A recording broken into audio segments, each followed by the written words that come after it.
முதல் வாசகம். அப்பமும் திராட்சைரசமும் கொண்டு வந்தார். தொடக்க நூலிலிருந்து வாசகம். அதிகாரம் 14, இறைவசனங்கள் 18 முதல் 20 முடிய. அந்நாள்களில் சாலேம் அரசர் மெல்கிசதேக்கு அப்பமும் திராட்சைரசமும் கொண்டு வந்தார். அவர் உன்னத கடவுளின் அர்ச்சகராக இருந்தார். அவர் ஆபிராமை வாழ்த்தி, விண்ணுலகையும் மண்ணுலகையும் தோற்றுவித்த உன்னத கடவுள் ஆபிராமுக்கு ஆசி வழங்குவாராக. உன் எதிரிகளை உன்னிடம் ஒப்புவித்த உன்னத கடவுள் போற்றி போற்றி என்றார். அப்போது ஆபிராம் எல்லாவற்றிலிருந்தும் அவருக்கு 10ல் ஒரு பங்கை கொடுத்தார். இது ஆண்டவரின் அருள்வாக்கு. இறைவா, உமக்கு நன்றி. பதிலுரை பாடல். மெல்கிசதேக்கின் முறைப்படி நீர் என்றென்றும் குருவே. ஆண்டவர் என் தலைவரிடம், நான் உம் பகைவரை உமக்கு கால்மனையாக்கும் வரை நீர் என் வலப்பக்கம் வீற்றிரும் என்று உரைத்தார். மெல்கிசதேக்கின் முறைப்படி நீர் என்றென்றும் குருவே. வலிமைமிகு உமது செங்கோலை ஆண்டவர் சியோனிலிருந்து ஓங்கச் செய்வார். உம் எதிரிகளிடையே ஆட்சி செலுத்தும். மெல்கிசதேக்கின் முறைப்படி நீர் என்றென்றும் குருவே. நீர் உமது படைக்கு தலைமை தாங்கும் நாளில் தூய கோலத்துடன் உம் மக்கள் தம்மை உவந்தளிப்பர்.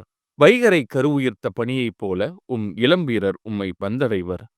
மெல்கிசதேக்கின் முறைப்படி நீர் என்றென்றும் குருவே. மெல்கிசதேக்கின் முறைப்படி நீர் என்றென்றும் குருவே என்று ஆண்டவர் ஆணையிட்டுச் சொன்னார். அவர் தம் மனத்தை மாற்றிக்கொள்ளார்.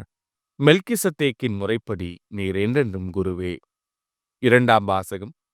நீங்கள் உண்டு பருகும் போதெல்லாம் ஆண்டவருடைய சாவை அறிவிக்கிறீர்கள்.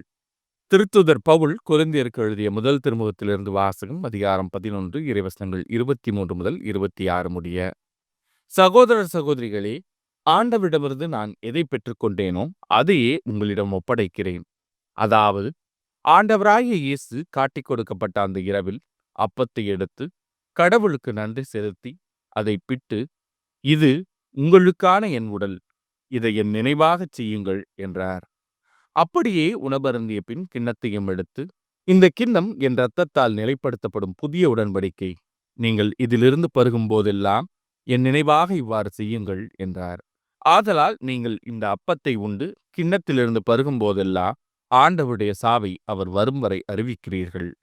இது ஆண்டவரின் அருள்வாக்கு. இறைவா, உமக்கு நன்றி. நற்செய்தி வாசகம். அனைவரும் வயிறார உண்டனர்.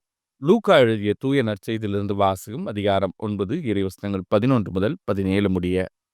அக்காலத்தில் இயேசு மக்களை வரவேற்று இறையாட்சியை பற்றி அவர்களோடு பேசி குணமாக வேண்டியவர்களை குணப்படுத்தினார்.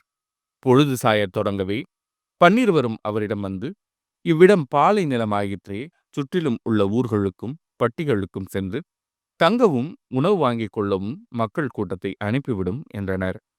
இயேசு அவர்களிடம், நீங்களே அவர்களுக்கு உணவு கொடுங்கள் என்றார். அவர்கள், எங்களிடம் 5 அப்பங்களும் 2 மீன்களுமே உள்ளன. நாங்கள் போய் இத்தனை பேருக்கும் உணவு வாங்கி வந்தால்தான் முடியும் என்றார்கள். ஏனெனில் ஏறக்குறைய 5000 ஆண்கள் அங்கு இருந்தனர்.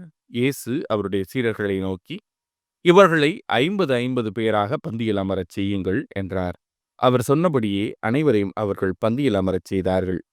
அவர் அந்த 5 அப்பங்களையும் 2 மீன்களையும் எடுத்து வானத்தை அண்ணாந்து பார்த்து அவற்றின் மீது ஆசி கூறி பிட்டு மக்களுக்கு பரிமாறுவதற்காக சீடரிடம் கொடுத்தார். அனைவரும் வயிறார உண்டனர். எஞ்சிய துண்டுகளை 12 கூடைகள் நிறைய எடுத்தனர். இது ஆண்டவரின் அருள்வாக்கு. கிறிஸ்துவே, உமக்கு புகழ்.